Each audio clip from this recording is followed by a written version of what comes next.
Então, vamos continuar. Agora a gente vai perceber como se estabelece, então, a sodomia nesse contexto aqui. Né? Lembrando que não é uma regra geral para toda a teologia cristã, cada texto tem o seu conceito. Estabelecendo a sodomia, essas subdivisões, esses subtítulos aqui, são subtítulos do autor, tá? Não fui eu que inventei, não. Então, eu estou seguindo a ordem do livro que eu traduzi para vocês. Então, o Robert insiste no seu livro penitencial, né, que as confissões devem ser conduzidas de acordo com o sistema racionalizado de pecados. Ele diz no prólogo que o penitente deve confessar por etapas, em ordem com relação a todos os 7 vícios capitais, primeiro com relação ao primeiro, segundo com relação ao segundo, e assim por diante, com relação a cada um dos vícios capitais, e de acordo com um padrão único. E um pouco mais tarde ele vai falar de forma mais pessoal. Quase todo mundo se confessa de forma desordenada, deixando de lado a ordem dos vícios. Eles seguem a ordem da idade, dos lugares, dos tempos. Dessa forma, eles confundem a memória do sacerdote.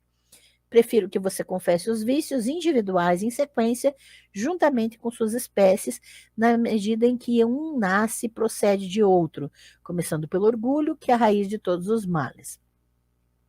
Então, a confissão deve, então, depender da pregação dessa teologia moral. E isso já está claro nos decretos do Quarto Concílio de Latrão.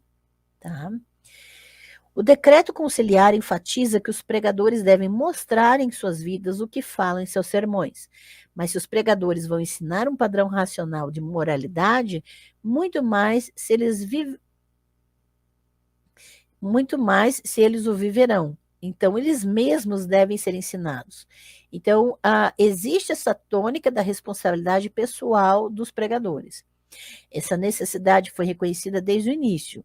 Obviamente, a Suma de Paulo de Hungria combina a instrução sobre a prática confessional com uma revisão de Robert de Flambourg. Tá bem? Mas também havia necessidade de tratamentos mais completos da vida moral, que de alguma forma combinassem a doutrina tradicional das virtudes e vícios com os casos de consciência mais específicos que eram cada vez mais discutidos entre os moralistas. Então veja que os moralistas cristãos começam a sentir essa necessidade.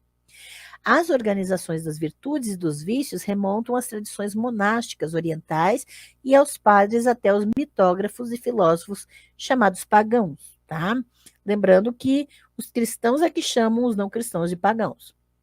É suficiente saber que por volta do século XII, os catálogos de virtudes e vícios estavam bem estabelecidos, embora a ordem dos seus elementos não fosse fixa.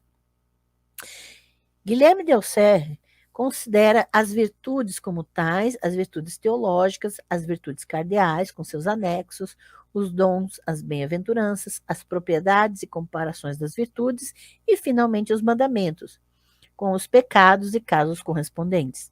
Juntamente com os tratamentos sequenciais da teologia acadêmica, se desenvolveu a Suma dos Casos, ou o livro de estudo do confessor. Um dos primeiros exemplos pode ser encontrado na extensa Suma dos Sacramentos e Conselhos da Alma, que leva o nome de Peter de Chanté. A última parte dessa suma é o livro de casos de consciência em 64 capítulos. Alguns dos capítulos relatam casos particulares que exigem julgamentos morais delicados. Outros tratam dos fundamentos, as virtudes e o mérito e o pecado como tais.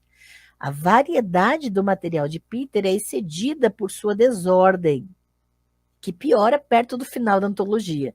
Então, veja, tem bastante diversidade nas questões que ele aborda, mas ele não organiza quase nada, tá? Em contraste com o benefício de décadas intermediárias, o dominicano Raymond Penafort codifica o material casuístico aplicando um esquema de crimes. E aí ele vai esquematizar, o Raymond vai esquematizar melhor a questão.